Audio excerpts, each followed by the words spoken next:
The real-time strategy game Star Wars Empire at War was originally released nearly 13 years ago now, on February 16, 2006, and it remains the most recent major Star Wars strategy game to have come out. So one of the most common questions that's asked about it has been, will it ever get a sequel, or will we ever get another Star Wars real-time strategy game? In this video, I'll be talking a bit about the history of the game, the attempts over the years to get a sequel, and where the chances of it seem to stand currently. What I can say with pretty high degree of certainty is that a sequel or another Star Wars real-time strategy game isn't currently being made, but has that always been the case? And more importantly, will it always be the case? Well, it's not necessarily a given that Petroglyph Games, the studio that developed Empire at War and Forces of Corruption, would be the company to make a sequel, since plenty of sequels have been made by a different company than the original title, even within Star Wars. Petroglyph remains the only significant source of information on attempts to make a follow-up, so we're going to focus primarily on them. Petroglyph itself was formed out of several former Westwood employees after its acquisition by Electronic Arts in 2003, which is especially interesting considering that EA is now the company which holds the rights to make Star Wars games, and ultimately decides whether or not an Empire at War sequel or similar Star Wars RTS would be made, at least under the current arrangement between them and Disney. You may also know Westwood as the company which originally developed the Command & Conquer series of games before the takeover by EA. CNC, for those who are unfamiliar, was essentially the gold standard for RTS games at the time, so the idea of these veterans of the genre tackling the Star Wars IP was really exciting to many strategy game enthusiasts and Star Wars fans, and with Empire at War's late 2004 announcement as a new Star Wars RTS under development by Petroglyph for release in 2005, they seem to be well positioned to jump into a new flagship franchise for the studio. Their own statements and actions in the years around Empire at War's release, as well as the content of the game itself, seem to indicate that a more enduring franchise was their intention as well, instead of just one game in a single expansion pack.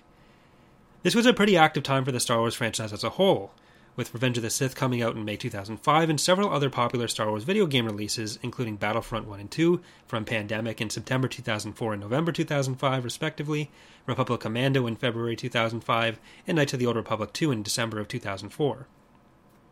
Petroglyph and Lucasarts, the old publisher of all Star Wars games, fairly quickly followed up the February 2006 release of Empire at War with its first and only expansion, Forces of Corruption, in September of the same year. This expansion introduced the Zan Consortium as a new set of corrupt antagonists and anti-heroes. Most interestingly, the ending for it seemed to imply Petroglyph had further plans to continue the story in a sequel, or at least another expansion.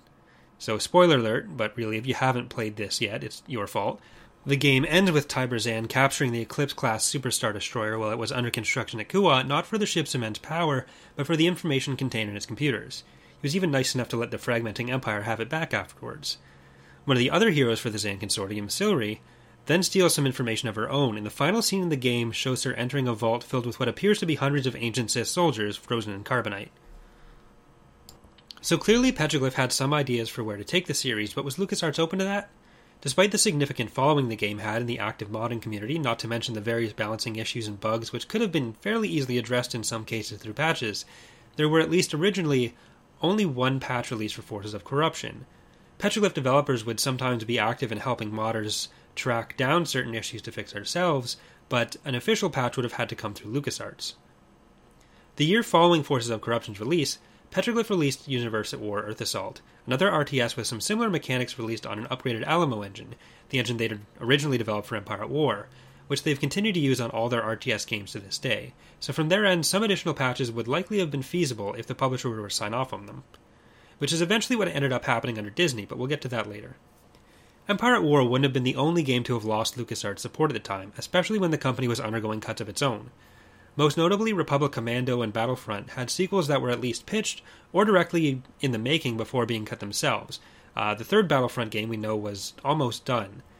This was at a time too when demand for FPSs seemed a little bit higher and the RTS genre as a whole had not seen many particularly major releases besides games like StarCraft 2 in 2010 and Company of Heroes 2 in 2013, which may show part of why Empire at War had less chance of getting a sequel than these other games. Some of this shift in trends can potentially be explained by a good part of the market share moving towards the 4X and MOBA genre over the more story-oriented single-player RTS games like Empire at War, at least in the perception of larger companies.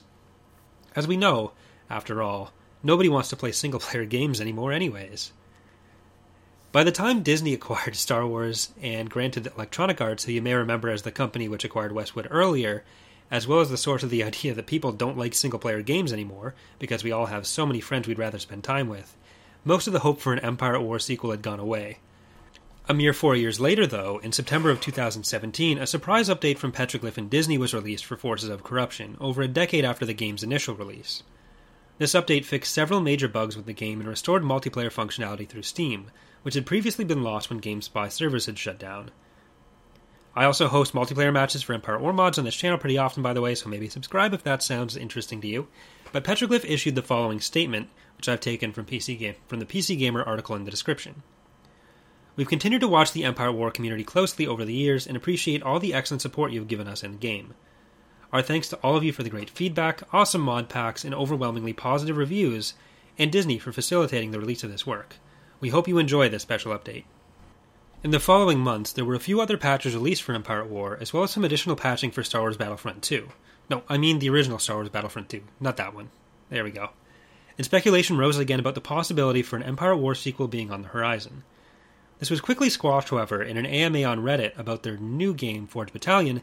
Petroglyph employee Virtual Ted had this to say when asked about the possibility of a new Empire at War sequel or expansion.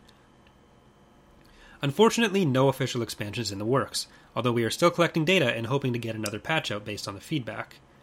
This is something that is purely corporate. I don't have the details, but EA has the license to do all Star Wars games, and they seem focused on making a few titles at a very high quality bar. So they're using all their available resources to that end, which means that if you're not into FPS, it's not currently a priority. We've reached out to them a few times to see if they would be interested in contracting us to build an Empire at War 2 at the same quality level as their other Star Wars FPS titles, but nothing has resulted from that, yet. Another developer, Torpid, added, "We would love to work on Empire at War again. We've been tossing around ideas ever since the new movies came out. However, the decision is entirely up to Disney, the IP holder, and Electronic Arts, the exclusive video game license holder." So while this was the first real confirmation that Petroglyph had been hoping to develop a sequel, once again the possibility for a new Empire at War seemed to be out the window because of publisher disinterest for the time being, at least one that involved Petroglyph as the developers. This remains the latest we've heard about any possible Empire at War sequel, but in the time since that AMA, one more interesting development has taken place. This has come in the form of a partnership between Electronic Arts and Petroglyph Games to remaster some of the old CNC games. While this doesn't necessarily apply directly to Empire at War, it shows at the very least some of the contact Ted mentioned may have had an impact. This is of course my own speculation, but in 13 years of Empire at War, the existence of this partnership has been the biggest indicator to me that a new Empire at War entry developed by Petroglyph may not be impossible in the EA era of Star Wars games after all. What that would specifically mean is a whole other thing. That's all I have to say on the topic for now. Maybe if things go well, I'll have the opportunity to make another video on this in the future, but who knows. If you've enjoyed the video, please consider leaving a like, subscribing, or supporting the channel on Patreon. If you have questions or ideas for similar videos you'd like to see, please leave those in the comments as well. If you hated the video and never want me to do anything like this again, I guess let me know as well, but please be nice, I don't like having my feelings hurt. Anyway, thank you for watching, and I will see you next time. Bye.